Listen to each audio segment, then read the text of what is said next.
Hoje nós estamos começando uma série nova e o ponto de hoje é que todos nós já estivemos em situações de conflito, não é verdade? Se você não está em conflito, está morto, né? Porque a vida é cheia de conflitos e a Bíblia também. Ou você é um participante ativo do conflito, ou você é testemunha desse conflito. E eu não sei se você já sentiu o peso de ter que mediar a briga de alguém. Eu faço isso quase todos os dias, porque tenho 3 filhos, né? Mas como pastor também, eu faço muitas mediações, mediação de casal, que um fala, o outro entende dizer. E você precisa ter muita sabedoria, muito tato para lidar com restauração de casamento, restauração de relacionamentos, e precisa de uma sabedoria que vem de Deus, assim, a gente busca isso em Deus, né? E eu já participei de centenas de reconciliações dessa forma, e é muito difícil. Mas conflitos são inevitáveis. Se relacionar já é difícil, gente. Imagina, hoje em dia, tipo assim, a política dividiu famílias, não é verdade? Quando fala em dinheiro, nós temos dificuldades também, né? Herança, então nem se fala. Mas o Evangelho, né? A vida cristã, a vida de Jesus em nós, ela nos chama para sermos pacificadores. Jesus é o reconciliador e nós somos chamados de reconciliadores. Então, dentro dessa situação de ser um mediador, o que não é fácil, nós precisamos ter sabedoria, coragem e, acima de tudo, amor. Amor por aquelas pessoas que nós estamos reconciliando, para buscar fazer aquilo que Deus quer que nós façamos. E nessa nova série, quando Jesus muda tudo, nós vamos ficar 3 semanas em cima da carta de Paulo a Filemon. Se você não conhece, ela tem um capítulo só. E nessa carta nós temos 3 principais pessoas. Nós temos Paulo, o apóstolo, que é o mediador da treta que existe entre Filemon e Onésimo. Nós temos Filemon, coitado, que foi roubado, o cara sumiu da vida dele e agora ele precisa perdoar esse ladrão, esse cara que roubou ele. E esse aí nós vamos falar semana que vem. E depois nós vamos terminar em Onésimo, que é o escravo, que bem provavelmente roubou, né? Ali não só fugiu, ele roubou, e ele tem um encontro com Jesus, e ele volta para encontrar Filemon. Então, nessas 3 semanas, próximas 3 semanas, espero que você consiga estar em porque nós vamos falar um pouquinho sobre cada um deles, e hoje nós vamos começar por Paulo, porque Paulo é esse mediador que eu falei. Paulo é esse cara que ficou entre Filemon e Onésimo. Paulo é esse cara que se colocou no lugar do outro, né? Que é o título que a gente colocou hoje, e eu peço a Deus que nos dê graça para que nós possamos aprender com Paulo a sermos esse tipo de mediadores. Vamos ler o texto? Ai, meu Deus, vamos lá, passa aqui. Me ajuda aí, Leozinho. Aí, agora foi. Isso. Espera aí, parou. Isso. Eu, Paulo, prisioneiro de Cristo Jesus, escrevo essa carta junto com o nosso irmão Timóteo a Filemon, nosso amado colaborador, e a irmã Áfia, a Arquipo, que nosso companheiro de luta e a igreja que se reúne em sua casa. Que Deus, nosso Pai e o Senhor Jesus Cristo lhes deem graça e paz. Sempre dou graças a meu Deus por você em minhas orações, pois ouço com frequência de sua fé no Senhor Jesus e de seu amor por todo o povo santo. Oro para que você ponha em prática a comunhão que vem da fé, à medida que entender e experimentar todas as coisas boas que temos em Cristo. Seu amor, meu irmão, tem me dado muita alegria e conforto, pois sua bondade tem revigorado o coração do povo santo. Por isso, ainda que pudesse exigir em Cristo que você faça o que é certo, prefiro pedir com base no amor, eu, Paulo, já velho, e agora prisioneiro de Cristo Jesus. Suplico que demonstre bondade a meu filho Onésimo. Tornei-me pai dele na fé quando estava aqui na prisão. Onésimo não lhe foi de muita utilidade no passado, mas agora é muito útil para nós dois. Eu o envio de volta a você e com ele vai meu próprio coração. Gostaria de mantê-lo aqui comigo enquanto estou preso por anunciar boas novas. Assim, ele me ajudaria em seu lugar. Ao que parece, você perdeu Onésimo por algum tempo para ganhá-lo de volta para sempre. Ele já não é um escravo para você, é mais que um escravo, é um irmão amado, especialmente para mim. Agora, ele será muito mais importante para você como pessoa e como irmão no Senhor. Portanto, se me considera seu companheiro na fé, receba-o como receberia a mim. Se ele o prejudicou de alguma forma, ou se lhe deve algo, cobre de mim. Eu, Paulo, escrevo de próprio punho, eu pagarei, e não mencionarei que você me deve sua própria vida. Sim, meu irmão, faça-me essa gentileza no Senhor, reanime meu coração em Cristo.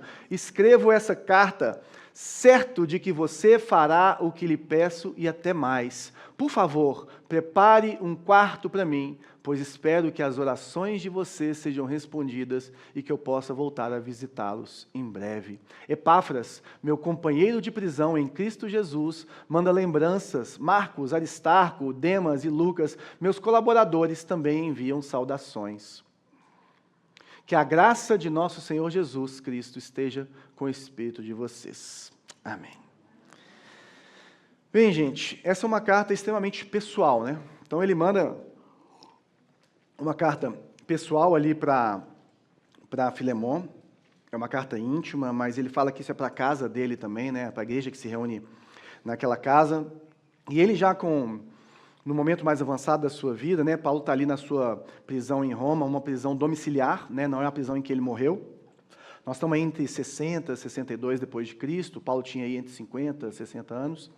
E então ele está ali prisioneiro, ele podia receber visitas, e ele não foi preso por crime nenhum. O crime dele foi pregar as boas novas. O crime dele era falar de Jesus. O crime dele era ser cristão. Então ele fala para Filemon, um cara que era um amigo, né? Ele era um líder de uma igreja ali em Colossos. Então o paralelo dessa leitura, se você quiser meditar nela durante a semana, leia Colossenses junto com Filemon, tá? E então, ele faz esse pedido, né? Tanto para Filemon quanto para a igreja que se reunia na sua casa. Naquela época, eles nem podiam ter um espaço assim, dessa forma, igrejas não faziam isso, né? Então, as igrejas se reuniam em casas. O que a gente vê assim, mais próximo assim, no Novo Testamento é quando Paulo fica em Éfeso por 2 ou 3 anos ali, pregando a palavra na escola de Tirano, e fala que toda a Ásia foi evangelizada a partir dali. Inclusive, a igreja de Colossos é plantada por um discípulo, né, de Paulo, que foi para lá e começou essa igreja ali em Colossos. Paulo não tinha ido ali. Então, nessa carta, ele fala, olha, nós temos um assunto delicado para resolver. Eu, pela graça de Deus, topei com Onésimo, seu escravo fugitivo, né? E ele se converteu. Onésimo, ele se converte e ele... Se converte não, ele foge, né? Então ele foge de Colosso, a gente não tem muitas informações sobre isso, mas bem provavelmente ele foge ali dessa situação que ele tinha ali com Filemon, rouba algumas coisas, e para onde que ele vai? Ele vai para um grande centro para não ser achado. E um dos grandes centros que ele tinha para ir é Roma. Onésimo não estava preso, então pode ser que ele passou necessidade, que ele passou fome, isso aí são conjecturas que os estudiosos pensam, e aí ele foi procurar no meio da igreja cristã amparo. Ele foi procurar no meio da igreja cristã auxílio para ele. Então ele vai e cai ali em Paulo. E Paulo vai lá e vira aquele pai na fé, né? Esse homem se converte e se torna uma pessoa extremamente útil para a obra de Deus. E o que Paulo está fazendo aqui agora é construir pontes. Construindo pontes de relacionamentos, construindo pontes de reconciliação. E essa abordagem, gente, ela tem muita sabedoria e eu acho que a gente pode aprender muito com ela, porque ele tem uma sensibilidade muito grande. A ordem que ele coloca as coisas, as palavras que ele usa, né? Ele não ordena, ele pede, mas ele pede por meio do coração, sabe? Ele não chega criticando, fala assim, cara, na boa, você é crente, você perdoa, senão você não é, entendeu? Senão você está fora, brother. E você está com o coração peludo e está em pecado. Né? Igual muitos de nós falaríamos. E ele fala, não, tem uma outra forma de você se colocar no lugar do outro, e ele não se coloca só no lugar de Onésimo, ele se coloca no lugar de Filemon também, que deve ser muito difícil você receber um Onésimo de volta na sua vida, né? E a primeira coisa que ele faz, então, é construir essa ponte. Ele vai afirmar algumas coisas na vida de Filemon, ele vai reconhecer algumas coisas. Ele começa falando que tanto Filemon, mas como a irmã Áfia, e Áfia, a Bíblia não fala sobre isso, mas alguns estudiosos entendem que ela é esposa de Filemon, uma mulher extremamente envolvida também com a obra de Deus ali na casa dela, tá? E também a Arquipo, que provavelmente era filho deles e que agora estava liderando aquela igreja, ali naquele meio. Nosso companheiro na luta e a igreja que se reúne em sua casa. Então ele não fala assim, ó, o negócio é o seguinte, tem uma bomba para jogar, o Onésio está voltando, você vai ter que tolerar o homem. Não. Ele cria uma ponte, ele cria um contexto. Ele fala assim, olha, eu sou prisioneiro. Eu estou preso pela causa do Evangelho. Eu tenho a minha identidade em Deus e eu estou sofrendo por isso algumas consequências. Pela causa que todos nós estamos envolvidos, né? Uma causa maior do que a nossa própria vida. E nós temos vários companheiros de luta, você é um deles. Então todos nós, incluindo Timóteo, né, que vai se dirigir ali a Filemon, esse amado colaborador, todos nós, e essa igreja local, todos nós temos essa mesma fé. Então ele estabelece um terreno comum.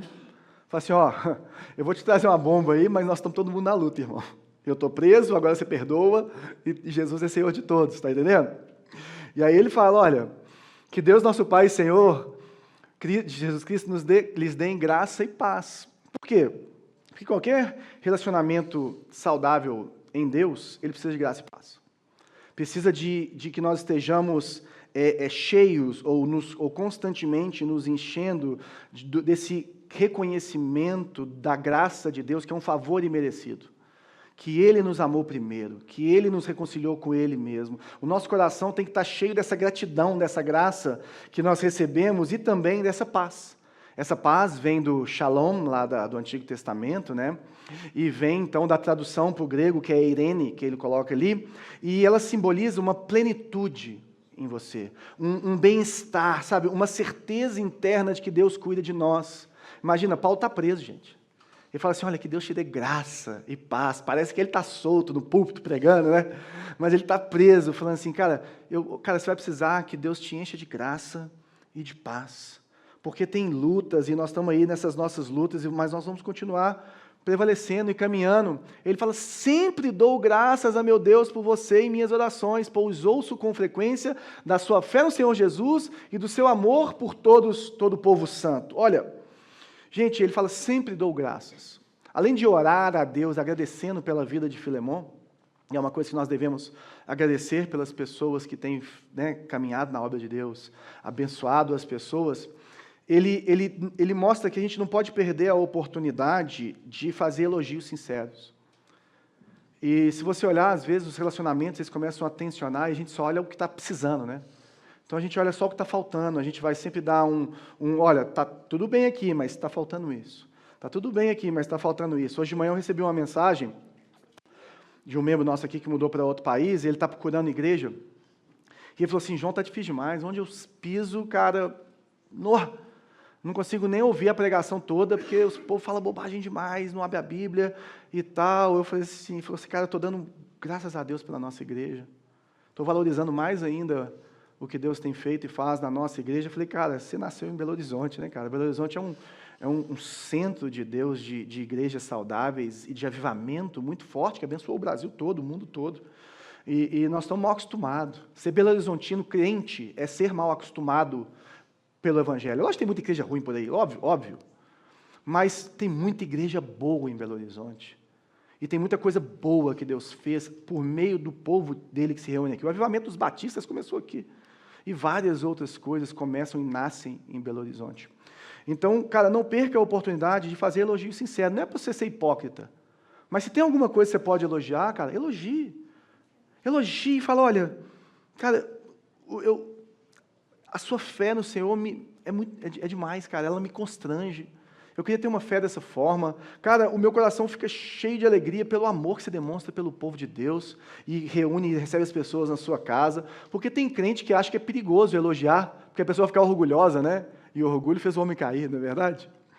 Mas, gente, se elogiar as pessoas é uma bênção. Então, faça isso, sabe? Diga que você tem sido abençoado por meio disso, porque ela abriu a casa dela para receber você no pequeno grupo, porque ela tem se disposto a te discipular, pelas orações, pelos conselhos, sei lá, pelo próprio testemunho da pessoa. Então, olhe para o lado bom e reconheça o que é bom na vida das pessoas. Comece por aí. Seu amor, meu irmão, tem me dado muita alegria e conforto, pois sua bondade tem revigorado o coração do povo santo. Olha que interessante. Ele não fala que ele tem recebido alegria e conforto porque ele mandou para ele dinheiro, para ele suprir as necessidades dele durante aquela prisão. E não que ele não tenha feito isso. Ele não está falando de coisas que ele fez para Paulo e por Paulo. Ele está falando de coisas que ele fez para Deus e para o povo de Deus. E essa palavra que ele usa, amor, né? E no grego nós temos 4 palavras para amor, e ele usa a mais forte de todas, que é ágape. Ele fala desse amor que é um amor sacrificial. Ele fala assim, eu estou vendo que você ama sacrificialmente, que você se derrama, que você se sacrifica pelo povo de Deus. Não é só falar, é o que você faz, é quem você é o que você abre mão, para que o povo de Deus possa crescer, para que eles possam ser revigorados nos seus corações. Gente, Filemão é uma bênção. Ele fala assim, cara, você é uma bênção, Filemão. Você é um homem de Deus, cara. Eu vejo o seu esforço pelo povo de Deus, eu vejo o amor em que você se derrama por esse povo, sabe? E quantas vezes nós já chegamos pedindo as coisas sem reconhecer o que é bom nas pessoas, sem reconhecer o tanto que elas têm sido uma bênção, sabe? E às vezes, para você chegar, para lidar com um conflito, né? E eu falo, por exemplo, em casais, às vezes a esposa, o marido vem e derrama um monte de coisa e 50% pelo menos a pessoa tem razão, que o outro está em falha, normal. Mas a primeira coisa que eu preciso fazer, e que você deveria fazer, é falar assim, cara, mas e o resto? Seu marido é isso, não é? Sua esposa é isso, não é? Pois é, tem que melhorar, não tem? Tem, e eu sei onde você tem que melhorar. O que você pode fazer? Então, nós precisamos de abordar esse conflito, mas a gente tem que preparar o terreno afirmando um valor. Porque isso é muito importante, porque as pessoas têm valor. As pessoas fazem coisas boas. As pessoas não são 100% ruins ou 100% boas. Todo mundo acerta e erra. Todo mundo tem pontos para melhorar. A gente tem que tomar cuidado com esse ou é ruim ou é bom, sabe? Tem uma infinita forma, ou infinitas formas de enxergarmos as pessoas, e elas têm coisas que elas precisam de melhorar muito, e outras que elas são excelentes, maravilhosas. Então a gente precisa de olhar para as coisas de uma forma um pouco mais maduras, e reconhecer as qualidades, e trazer as situações. Aí ele fala dessa oração, ele fala, eu oro para que você ponha em prática a comunhão que vem da fé, à medida que entender e experimentar todas as coisas boas que temos em Cristo. É interessante que ele fala que está orando para que Filemão dê um próximo passo em relação à fé dele. E a missão da nossa igreja, não sei se você sabe, né, quem já fez o Conheça Luzeiro sabe, é inspirar pessoas a seguir Jesus. Então, o nosso papel não é te conduzir, fazer nada, porque você tem que dar os seus passos, meu querido. Mas nós queremos fazer tudo para que você seja inspirado. E vindo aqui, convivendo com a gente, né, desde a recepção, tudo mais, nós queremos que você fale assim, uau, cara, se for para ser crente dessa forma, eu quero.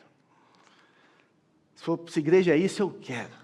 Então, nós queremos te inspirar, nós oramos por isso. E nós sabemos que, independente de quanto tempo você tem na fé, de quão maduro você é em Jesus, eu tenho certeza que você tem um próximo passo para dar na sua fé. Eu tenho certeza que Deus tem mais para você e você precisa dar um passinho a mais. E é isso que Paulo está falando para porque Filemão é um gigante, gente, é ou não é? É um gigante na fé, para mim ele é. Ele está falando assim, Filemão, tem um próximo passo, e esse próximo passo é botar em prática a comunhão que vem da fé. E essa palavra comunhão, ela significa dividir o que Deus te deu. Dividir os dons e talentos que Deus te deu. Dividir aquilo que Deus produziu em você. Então ele fala que eu oro para que você ponha em prática isso que Deus tem gerado em você, ou seja, que você coloque para fora, que você demonstre no outro, pratique com o outro aquilo que essa fé que Deus colocou em você, como? À medida que você entender e experimentar. Por quê, meu irmão? Porque é impossível você perdoar alguém se você não entende o tanto que você foi perdoado. É impossível você ser generoso se você não sabe o tanto que Deus foi generoso com você. É impossível você fazer trocas quando você está nesse débito. Então, à medida que nós experimentamos e entendemos todas as coisas boas que Jesus fez por nós somos capacitados pelo próprio Deus a sermos essas pessoas que transbordam. Essas pessoas que conseguem ter uma mesa na presença dos seus inimigos e o seu cálice transborda, como Davi fala no Salmo 23. Que conseguem estender graça, que conseguem estender perdão, que conseguem dar sem precisar de estar sugando e recebendo. Isso vem da fé. Isso vem de se encher de Deus. E Paulo fala, olha, eu oro, Filemon, para que você viva assim. Eu oro para que você consiga dar esse próximo passo. Eu oro para que você tenha graça e paz, experimente mais de Deus, para que você viva assim. Então, qual que foi a última vez, gente, primeiro que você agradeceu pela vida de uma pessoa, pelo que ela tem feito pelo povo de Deus ou pelo que ela fez por você? Que você pediu para Deus, sabe, abençoar a vida dessa pessoa, e que você disse isso para ela. Eu acho tão legal, de vez em quando eu mando mensagem para umas pessoas, eu tenho uma lista de oração, eu vou orando pelas pessoas, e vira e mexe eu mando mensagem, olha, eu tenho orado por você, ou a gente encontra aqui nos corredores, eu falo assim, ó, lembra aquele negócio que nós conversamos? Estou orando por você.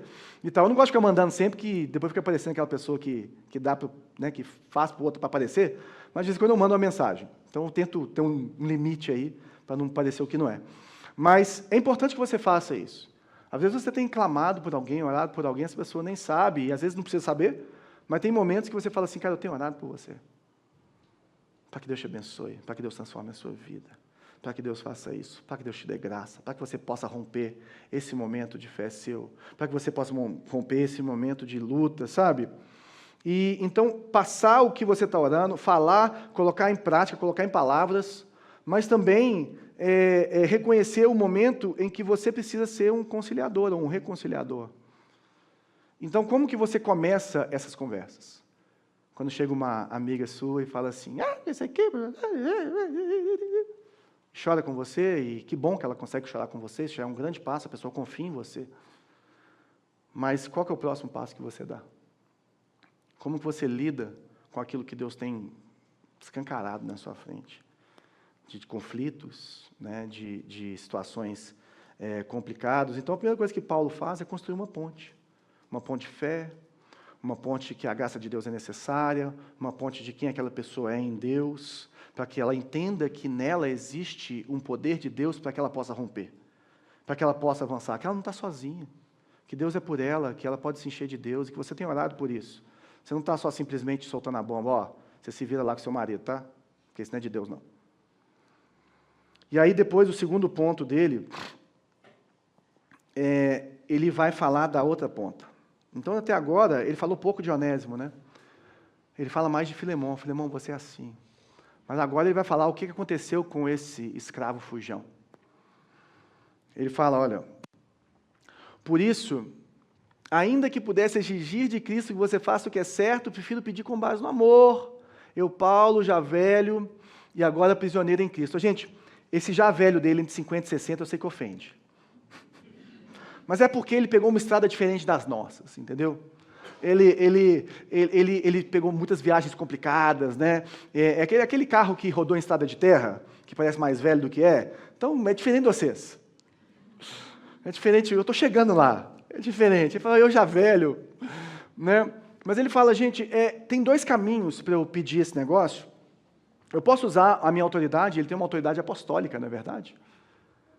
A minha autoridade de apóstolo podia falar assim, ô irmão, o certo em Cristo a se fazer é receber Onésimo.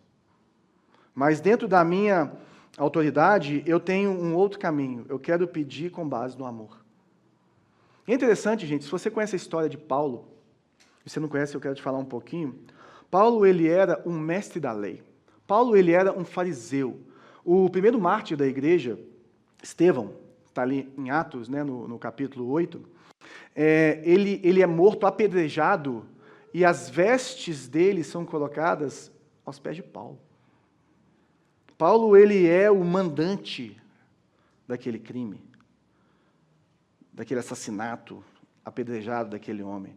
Paulo, ele era o cara mais chato com a lei, ele era reconhecido, ele era, tipo assim, o discípulo do cara top, entendeu? Se fosse aqui na Luzeira, ele era o discípulo de Timothy Keller. O pessoal de dentro sabe o que eu estou falando. Hoje não tem citação do Keller. Mas esse cara, ele era o cara mais legalista, que tipo assim, é certo, errado, você tem que fazer porque é certo, acabou. Esse cara mudou, Jesus mudou o coração desse cara. E ele agora já mais velho, um apóstolo já vivido, que já viveu muitas coisas, e Deus já falou e trabalhou muitas coisas na vida dele, ele fala assim, eu quero ir por um outro caminho. Eu quero ir por um caminho do seu coração, Filemão. Existe um caminho que é diferente de um caminho de mandar. Porque imagina se Paulo manda, Filemão obedece, mas o coração dele não obedece, como é que é essa recepção de Onésimo? Senta aí, rapaz. Deu sorte, hein? Paulão entrou na sua aqui, hein? Ia sobrar para você, filho. Mas, Paulo, né? Tem que, Paulo. Então eu vou ter que te receber, né? Mas ele começa falando assim, cara, até eu sou vulnerável. Até eu estou velho, até eu sou prisioneiro de Cristo, porque eu não sou prisioneiro de Roma. Olha que interessante, ele fala assim, eu estou aqui, ele podia falar, né? Eu estou aqui, injustamente preso, por esses ímpios, iníquos, incircuncisos, porque eu preguei Jesus e eles me prenderam. Não, fala assim, eu sou prisioneiro de Cristo, porque ele entende que se Jesus quisesse, ele já tinha saído daquela prisão, como ele saiu de várias. Uma cobra mordeu Paulo, e ele continuou suave, e o pessoal começou a adorar ele como se fosse um Deus. Aí ele falou assim, não, isso foi Deus, mas eu não sou Deus. Ele fala assim, cara, mesmo as minhas dificuldades que eu estou vivendo, essa luta que eu estou vivendo, Deus tem um propósito. Porque se Ele quiser, eu saio dela. A hora que Ele quiser, eu saio dela. E muitas vezes, gente, nós passamos por momentos difíceis. Passamos por lutas, passamos por provações, passamos por momentos que... Gente, esses dias, eu tenho passado muitas lutas. Teve um dia que eu virei para Deus e falei, Deus, já deu.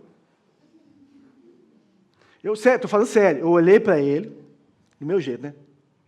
Eu olhei para Ele e falei, Deus, tá boa. Eu sei que sua palavra fala que a gente tem que ser provado, aprovado, mas na boa, já está na hora da perseverança ter acabado. Passa de fase, Senhor. Estou dando conta mais não. Sério. Esse é eu e Deus ali, tá? Coisa nossa. Mas não sei se você tem isso também, né? Não é possível. Se não tem, tenha, irmão. Tenha as suas conversas com Deus. E às vezes a gente fala assim, está tudo difícil, eu não vou fazer mais a obra. Está entendendo? Eu queria te incentivar a olhar para aquilo que Deus te chamou para ser e fazer. Olhar para o seu chamado, olhar para quem você é em Deus e não parar, irmão. Paulo podia ter desistido. Paulo podia ter dado um passo atrás. Paulo tinha 1000 desculpas, 1000 razões para poder ir mais devagar. Mas Paulo fala, não, eu sou prisioneiro de Cristo, não é dos homens. Eu sou prisioneiro de Cristo. Já contei 1000 vezes, vou contar 1001 vezes. A história do missionário da Jocum, que estava preso no Senegal. E ele foi preso por causa do Evangelho. O Senegal é uma teocracia, né? Teocracia, ou seja, é o Deus deles que manda, e é muçulmano. Então, esse cara tinha um projeto, José Dilson. Ele tinha, só no Jornal Nacional. Ele tinha um projeto com crianças, e para prender, porque ele estava evangelizando aquelas crianças, eles falaram que ele estava fazendo trabalho escravo das crianças, porque elas tinham que arrumar a cama. E aquele cara estava preso, e o tio Pedro visitou o Zé Dilson, quando a gente estava lá fazendo missões ali perto, né, em Guiné-Bissau. E o tio Pedro teve um tempo que o Zé Dilson estava dentro da grade, e ele fora. E aí, como é que você está, Zé? Tudo bem? Ele fala assim, tio Pedro, Deus está fazendo. A prisão é muito cheia, é muito difícil, eu tenho diabetes, e minha mulher tem que trazer comida para mim todos os dias, mas eu peguei um DVD de Jesus naquela época tinha DVD, tá, gente? Isso é 2013. Um DVD de Jesus em francês, e tenho passado para os presos. Eu cheguei para o diretor da prisão e falei assim, cara, a gente tem muito terreno por aqui. Podemos construir mais celas? Ele falou assim, mas a gente não tem o material. Ele falou assim, eu dou o material. Ele falou, tio Pedro, os prisioneiros estão se convertendo e nós estamos melhorando o nosso ambiente na cadeia. E aí o tio me contando isso, ele falou assim, teve uma hora que ele parou, e pensou assim, quem está preso? Eu ou o Zé? Eu ou o Zé? Porque aquele homem tinha todos os motivos para ficar amaldiçoando Deus ali, meu irmão. Ele saiu do Brasil, com a família dele, passando um perrengue danado. Não sei se já foi no Senegal não, meu irmão. Não precisa ir lá não. É terrível. Passando um perrengue danado, fazendo aquilo que Deus chamou ele para fazer, para ser preso. Em vez de fazer isso, esse homem fala assim, Deus está agindo, meu irmão. E Paulo fala assim, eu sou prisioneiro de Cristo. Meu irmão, Paulo estava preso, mas a palavra de Deus, o Espírito de Deus e o ministério de Paulo estavam soltos, poderosos, atuando em todo o mundo antigo. Nós não podemos reter o que Jesus nos chamou para fazer e o que Jesus nos deu pelo momento de vida em que nós estamos. Nós temos que olhar para Ele e perseverar, mas nós precisamos buscar força nele, meu irmão. Graça e paz. Lembra o que ele desejou para Filemon? Suplico que demonstre bondade a meu filho Onésimo. Tornei-me pai dele na fé quando ele estava ainda na prisão, ou quando eu estava na prisão, né? Quando estava ainda na prisão. Ele não estava na prisão. É muito difícil de Onésimo estar preso, tá, gente? Tem alguns estudiosos que acham que está, mas é muito difícil, porque se pegassem um escravo e prendessem ele, como é que ele ia embora para o senhor dele? A lei romana não ia dar esse espaço para ele. Então, ele foi ali na casa de Paulo, foi discipulado na casa que Paulo estava preso. Não tem como esse cara estar preso, não. A primeira coisa que ele mostra, gente, essa humildade de Paulo é absurda. Essa humildade de pedir, ela abre muito mais portas do que a arrogância de exigir. Então, ele tem essa sensibilidade, e dentro dessa sensibilidade, ele é mais eficaz do que ele simplesmente impor, para que Filemon fizesse aquilo. Ele fala assim, olha, sabe quem Onésimo é? Onésimo é meu filho na fé. Vou falar do jiu-jitsu, né? Cadê a galera do bingo? Segunda-feira, um menino aqui da igreja, o Brina, quase todo mundo conhece ele, começou o jiu-jitsu lá na academia com a gente. Aqui na frente tem a turma nossa do jiu-jitsu. E aí todo mundo ele sentou ali do meu lado, já morto, né, usando a bombinha dele de asma, depois a gente dá um amasso nele. E aí todo mundo que passava, meus amigos todos, eu falava assim, ó, esse aqui é lá da igreja, esse aqui é meu garoto, esse aqui é meu menino, cuida bem dele, vamos deixar ele bom nesse negócio, vamos cuidar dele, vamos mostrar para ele como aqui é bom e como nosso povo é bom de jiu-jitsu e bom de conversa. E é isso que Paulo estava fazendo, esse desejo. Fala assim, cara, Onésimo, ele tem uma nova identidade. Onésimo não é mais o Onésimo que você conheceu, não, Filemon. Onésimo nasceu de novo. Onésimo agora, ele teve uma vida restaurada e a relação dele se transformou. E existe um novo momento. Então, o que Paulo quer mostrar para Filemon, gente, não é só o ponto de Filemon. Paulo quer ir muito mais fundo. Paulo quer cavar mais. Paulo quer entrar lá dentro do coração de Filemon e que ele entenda no coração dele que Onésimo foi salvo pela graça de Deus. Que Onésimo é uma nova pessoa, que Onésimo pensa diferente, fala diferente, se porta diferente, e que ele faz parte agora da família de Deus, e que, entendendo isso, entendendo que ele agora faz parte da mesma família de Deus que ele, né, Paulo e Filemon fazem parte, ele deveria ter um tratamento diferenciado, um cuidado diferenciado, e é isso que Jesus esperava dele. Onésimo não lhe foi de muita utilidade no passado, mas agora é muito útil para nós. Gente, isso aqui é uma jogada de palavras incrível de Paulo. Onésimo significa útil. Então, o que ele está falando assim, aquele que tem o nome de útil, não te foi útil, mas agora ele vai ser útil. Aquele que, até pelo nome, deveria ser um escravo extremamente útil para você, ele não foi um bom escravo para você. Esse cara fugiu, esse cara te roubou, esse cara foi péssimo para você. Mas agora, o novo Onésimo, o Onésimo que nasceu de novo, o Onésimo em Jesus, ele é útil para mim, Paulo, e ele vai ser útil para você, Filemon. Como? Gostaria de mantê-lo aqui comigo enquanto estou preso por anunciar boas novas. Assim, ele me ajudaria em seu lugar. O que ele está falando? Fala, olha, Filemon, da mesma forma que você me ajuda a pregar as boas novas, Onésimo, aqui, ele seria um excelente irmão a compartilhar Jesus com as pessoas, a aumentar o reino de Deus, a crescer o reino de Deus, a mostrar quem Jesus é, sabe? Ele é extremamente útil aqui em Roma, nesse meu momento de ministério. E eu queria que ele ficasse aqui. Eu queria que ele continuasse aqui comigo, mas eu sei que existe um dever maior na vida dele, na minha vida, de mandar ele de volta. Existe uma restauração, sabe? Existe algo que eu sei que foi terrível que ele fez e que precisa mudar. Porque antes a relação de vocês era escravo e senhor. E agora é de irmãos em Cristo. Olha o que ele fala. Ele já não é um escravo para você. É mais que um escravo. É um irmão amado. Especialmente para mim. Agora ele será muito mais importante para você como pessoa e como irmão no Senhor. Gente, William Barclay, um comentarista, ele resume bem o papel do escravo em Roma. Na antiga Roma, né? Um escravo não era uma pessoa, ele era uma ferramenta viva.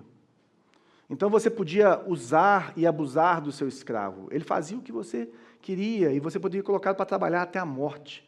Você tinha o direito de matá-lo, o direito de abusá-lo, você podia fazer o que você quisesse, estava na lei.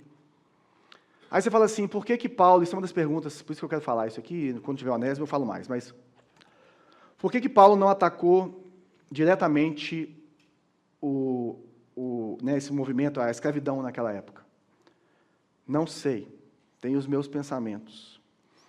O primeiro deles é que se ele se levantasse contra a escravidão, o movimento do cristianismo podia ser misturado com o movimento político. Então o nascimento da igreja ia ter alguns vieses políticos que não era o que Jesus queria. Mas ele foi mais profundo ainda, porque só de você ler essa carta aqui, e se você olhar em Efésios, no capítulo 6, a partir do verso 5, quando ele fala desse relacionamento escravo-senhor, você vai ver que o cristianismo, e ao longo da história foi isso que aconteceu, não sei se você sabe, mas a abolição da escravidão foi encabeçada por um cristão, né? Como a maioria das coisas boas desse mundo. Mas o cristianismo ele desestabiliza a escravidão do mundo antigo. Ele desestabiliza essa relação, trazendo essa visão de que todo ser humano ele tem o mesmo valor para Deus. Trazendo os direitos humanos, eles são basicamente eles têm uma visão judaico-cristã. E vem de um pensamento cristão aqui no Ocidente, né? Então, a principal causa ou instrumento para a erradicação da escravidão é o cristianismo. Né? Então Deus é eterno, Deus sabe o que Ele faz, sabe os tempos dele, mas o que Ele fala, olha, esse cara, ele não é só mais um escravo para você, ele é mais do que isso. Ele está fazendo murchar a lei, ou não está? Está fazendo morrer a lei. Ele está falando assim, agora é para você é um irmão. E é interessante que aqui que está o quando muda tudo, quando Jesus muda tudo dessa história, né? Porque a identidade de Cristo em Filemon e a identidade de Cristo em Onésimo transcende as relações escravo-senhor, raciais e por aí vai, e sociais. Eles têm um lugar comum, que é Jesus. E dentro desse lugar comum, dentro dessa pessoa de Jesus, eles não têm mais essa relação, a relação é família. E é família de Deus. Por isso que a gente fala que, e Paulo falou isso em Romanos, né? A lei é boa, mas é o evangelho que transforma. A lei é boa, a lei mostra o que é certo, o que é errado, mas o que transforma o nosso coração, o que muda essa relação, gente, é o evangelho. É dentro do evangelho que Paulo vai falar em Efésios que os escravos, eles devem servir os seus senhores como se estivesse servindo a Jesus, dando o seu melhor todos os dias. E é o mesmo Paulo que fala aos senhores que eles devem tratar os seus escravos com dignidade e respeito como irmãos em Cristo.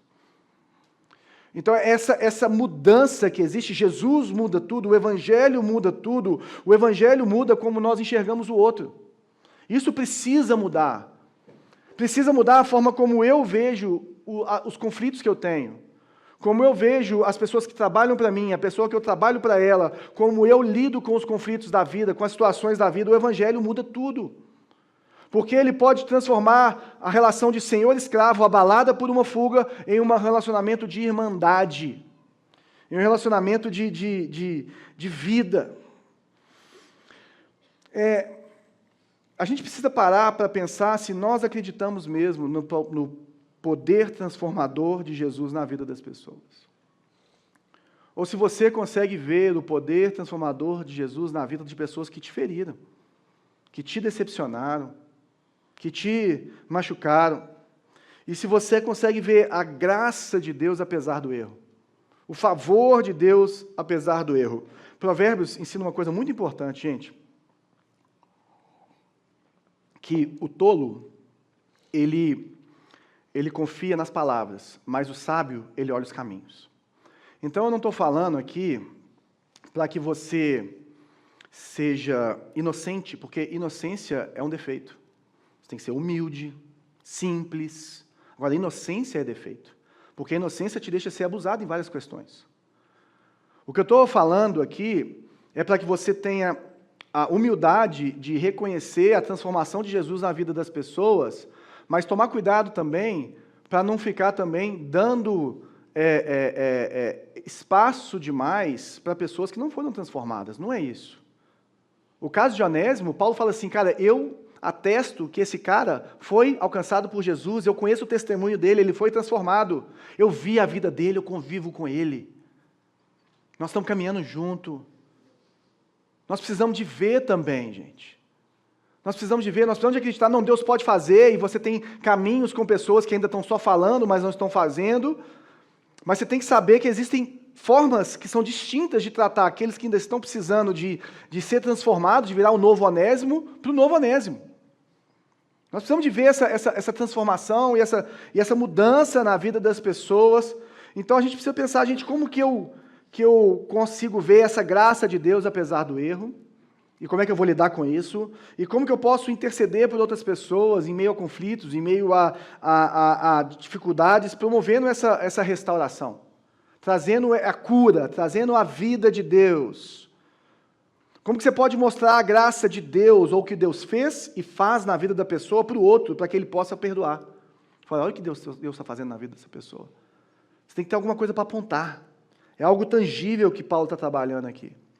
Então ele falou de Filemon, ele falou assim, cara, Onésimo é outra pessoa, cara. Só isso aqui já dava uma mistura, né, um bolo delicioso para os dois resolverem. Mas Paulo dá um passo a mais. Paulo fala, olha, primeiro, eu envio ele de volta, mas com ele vai meu próprio coração. Ele fala assim, cara, eu tenho um envolvimento pessoal, emotivo, emocional, profundo com Onésimo. Esse cara não é qualquer um para mim. Ele é um parceiro de lutas. É um cara que eu conheço, é um cara que eu amo profundamente.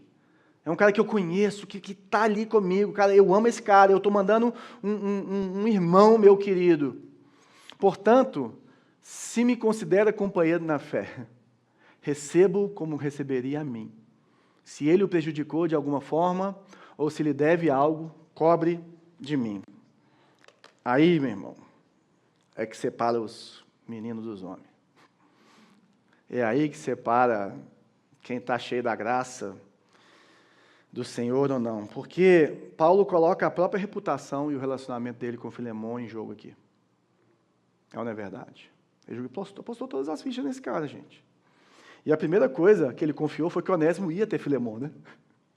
Pensa, esse cara tem Roma, ele tem que ir para Colossos. Ele podia, no meio do caminho, simplesmente não ir. E não tinha WhatsApp, não tinha esse negócio de saber onde que ele está, né?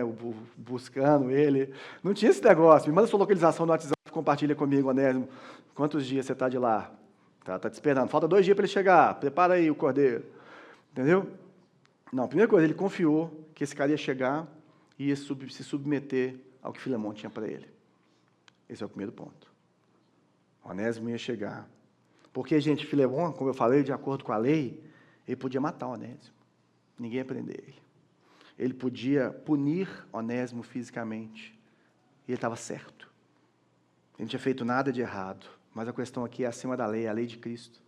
É a vida de Jesus. Aí Paulo fala assim, olha, se ele te prejudicou de alguma forma, ou se lhe deve algo, ou seja, se ele te roubou alguma coisa, eu pago. Gente, ele se coloca literalmente no lugar do outro. Ele fala assim, olha, se ele tem alguma dívida com você, é comigo agora. Eu assumo. Recebe ele como você receberia a mim. Eu assumo a dívida de Onésimo. Essa palavra recebam, ou recebe-o, ela significa coloque-o dentro do seu círculo familiar. Não é só arruma um cantinho aí perto da sua casa para ele ficar. Não, conviva com ele como um irmão. Coloque ele para ser como família. Eu estou te pedindo para ter um relacionamento completamente restaurado na vida de Jesus, na verdade de Jesus, com Onésimo. É um novo tempo. E aí ele é mais enfático. Eu escrevo de próprio punho, eu pagarei. Cara, eu vou pagar. Eu não mencionei que você me deve a sua própria vida. Sim, meu irmão. Faça-me essa gentileza no Senhor, reanime meu coração em Cristo. Como é que Filemão devia a vida dele para Paulo? Foi porque através do ministério de Paulo que ele conheceu Jesus. Então é isso que ele está falando. Por meio daquilo que Deus fez ali de Éfeso e que foi caminhando, né, por Epáfras, né? E essa dívida espiritual que ele está colocando é que, cara, muitas pessoas se sacrificaram para que você se tornasse quem você é. Tem um custo. Pegar o evangelho tem um custo, gente. Tem um peso espiritual. Tem um custo financeiro, tem custo sacrificial das pessoas, mas tem um peso espiritual nisso. Ele fala assim, olha, eu não estou falando que, Filemão, que você ignore os crimes. Olha que interessante, porque tem gente que acha que converteu, o banco vai esquecer da sua dívida, não é verdade? Sua mãe vai te perdoar do nada e as coisas vão acontecer. E isso aqui é interessante. Paulo não está ignorando a dívida de Filemão, não, de Onésimo. Paulo não está falando assim, olha, a partir de agora, Onésimo nasceu de novo, meu irmão, tudo se fez novo, inclusive a dívida. Não. Ele está falando assim, ele tem uma dívida, ele tem uma situação, e agora ele vai resolver, por quê? Porque ele é crente. E agora ele vai encarar os seus BOs, agora ele vai encarar aquilo que ele fugiu, ele vai encarar as suas dívidas, ele vai encarar de uma forma diferente, por quê? Porque ele tem um caráter transformado. Só que tem uma coisa, meu irmão, eu vou pagar por ele. Eu vou entrar no lugar dele. Então você pode cobrar de mim. E Paulo, ele se oferece da mesma forma como Jesus se ofereceu por mim e por você. Jesus, ele olha para Deus, ali na cruz, e o povo cuspindo, e ele já tinha sido açoitado, e o povo estava rindo dele, ah lá o rei dos judeus. Aí ele fala assim, Pai, perdoa, vocês não sabem o que fazem. Jesus ali no ministério dele, naquele momento, ele fica assim. Eu falei de Estevão. E Estevão, quando ele estava sendo apedrejado, ele olha para os céus e vê Jesus em pé no trono, olhando para ele. Porque Jesus fala assim, eu sei o que você está sofrendo. Eu já estive no seu lugar, Estevão. Eu sei o que é ser apedrejado, eu sei o que é pagar a dívida. Porque a maior dívida que nós tínhamos, gente, é dos nossos pecados. E Jesus recebeu a ira de Deus sobre eles. Então Paulo aprende com Jesus, porque a lei não ensinou isso para Paulo. Paulo aprende com Jesus e fala assim, olha, se Jesus morreu por mim, meu irmão, e o Onésimo está precisando, e eu tenho para dar, eu tenho capital relacional, eu tenho capital como um apóstolo, eu tenho algo para dar e uma gordura para queimar, pode queimar no meu lugar aí. É isso aí, eu pagarei. Ele fez como Jesus, ele intercedeu por Onésimo, ele assumiu a dívida de Onésimo e ele buscou a reconciliação. A gente canta muitas vezes aqui, né, aquela música Hebreus 1, né, Jesus, aquele que fez paz entre homens e Deus, aquele que é Deus em carne. Gente, imagina um escravo, imagina naquele povoado, naquele povo, um escravo virando família. Que loucura, que transformação social. Que transformação naquele povo. Imagina, de repente, antes Filemão estava lá, bolado com o Onésimo, contando para todo mundo, de repente os dois vão junto na vendinha comprar um negócio. Rindo, falando de Jesus, cantando corinho. Né? Gente, reconciliação sempre tem um custo. Sempre tem um custo.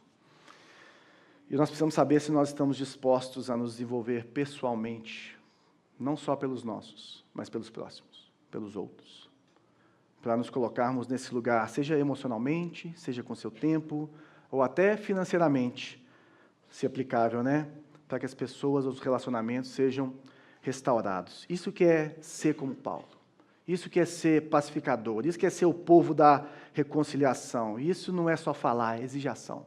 exige ágape, exige amor sacrificial, exige gastar o seu capital nisso, né? E às vezes se sacrificar, porque Jesus se sacrificou por nós. Então eu queria deixar essas 3 perguntas para a gente hoje. Como que nós podemos, ou você pode, construir ponte? Como que você pode ser essa pessoa que afirma um relacionamento, que constrói, que cria ponte para fortalecer um relacionamento que está quebrado, que Deus está colocando aí perto de você? Como que você pode mostrar graça? E mostrar graça é interceder pela pessoa, mostrar a graça de Deus, mostrar a transformação de Deus na vida de um e do outro, para que haja essa reconciliação, né? Como que você pode, em amor, mostrar como Jesus tem mudado tudo e transformado tudo na vida dessas pessoas? E como que você pode pagar o preço? Como que você pode ser essa pessoa que fala assim, eu escrevo de próprio punho, põe na minha conta, recebe ele como você me recebeu? Como você pode assumir uma responsabilidade, um compromisso? Qual que é o custo disso? Grande. Mas se nós queremos ser como Paulo, se nós queremos ver essa bênção desse relacionamento, nós temos que estar dispostos a nos envolvermos, sacrificarmos e colocar a nossa própria reputação e conforto em jogo, para que Jesus possa restaurar vidas, pessoas, tanto dos de dentro como dos de fora. Então, meu irmão, você está aqui hoje, eu não conheço todo mundo que está aqui, e talvez o primeiro passo que você precisa dar, e o cristianismo na sua essência, é a maior reconciliação de todas, que é Jesus Cristo restaurando o seu relacionamento com Deus. E talvez nessa manhã seja o dia de você entregar sua vida para Jesus. Todos nós temos uma dívida com Deus, mas para que ela seja resolvida, você precisa, pela fé, assumir isso e falar assim, Jesus, eu aceito o seu sacrifício na cruz. Eu sou pecador e eu preciso que o Senhor entre e mude a minha vida. Porque para vivermos essa reconciliação, tudo começa com o favor de Deus. Pede para Jesus entrar na sua vida. Ou se não, reflita, se tem alguma situação de conflito onde Deus está te chamando para ser um Paulo. E fica de olho, fica com os olhos abertos, que essa semana Deus pode trazer aí na sua frente situações em que você vai poder interceder, construir ponte, afirmar valor e que você vai poder se comprometer a pagar o preço da reconciliação. Amém? Porque a reconciliação é o coração do Evangelho. E nós, como povo de Deus, devemos ser os primeiros a vivê-la e promovê-la. Imagina, gente, o impacto na sua família, se você fosse conhecido como um conciliador. Imagina o impacto no Belvedere, no Vila da Serra, se as igrejas dessa região fossem conhecidas como um povo que reconcilia. Imagina se nós, como igreja, pudéssemos ser essas pessoas que se sacrificam pela restauração do relacionamento das pessoas com Deus e uns com os outros, tanto com os de dentro como com os de fora. Gente, eu quero orar. Quero orar para que o Espírito Santo fale com você, traga à sua mente agora uma pessoa, e que você possa dar um pequeno passo ainda essas semanas para se colocar no lugar do outro e ser esse agente de paz, em nome de Jesus. Senhor, obrigado pela sua palavra, obrigado porque nesses 25 versículos de Filemon, nós encontramos riquezas absurdas do Senhor. Isso é uma história de intimidade, de perdão, de reconciliação. É uma carta íntima, mas cheia da sabedoria do Senhor, que nos ensina a amar, que nos ensina a nos envolvermos, que nos ensina a colocarmos a mão na massa, que nos ensina a vivermos para o Senhor, que nos ensina o que é carregar a sua própria cruz e seguir ao Senhor. Então eu oro, Senhor, em nome de Jesus, Pai. Eu oro para que o Senhor nos capacite para reconciliar, Pai. Nós te agradecemos pela reconciliação que existe entre nós e Deus, e que nós podemos entrar e orar agora, sabendo que Deus está nos ouvindo, pelo que o Senhor fez na cruz do Calvário por cada um de nós, E eu oro para que o Senhor nos dê coragem, sabedoria, amor e graça, como o Senhor deu a Paulo, para sermos conciliadores, Senhor. Eu oro para que o Senhor abra os nossos olhos espirituais, nos dê discernimento espiritual, para que vejamos as oportunidades que temos dia após dia de sermos pacificadores para a glória do Senhor, Pai. Eu oro, Pai, eu intercedo, Pai, pelos relacionamentos que estão quebrados aqui nessa manhã, Pai, por relacionamentos diversos, Pai, que precisam ser restaurados, Pai, em nome de Jesus. E eu oro para que as famílias sejam restauradas, os casamentos sejam restaurados, os relacionamentos de pai com filho, de filho com pai, os relacionamentos de amizade, de trabalho, em nome de Jesus, Pai. Restaura, Jesus, restaura, Jesus. Amém.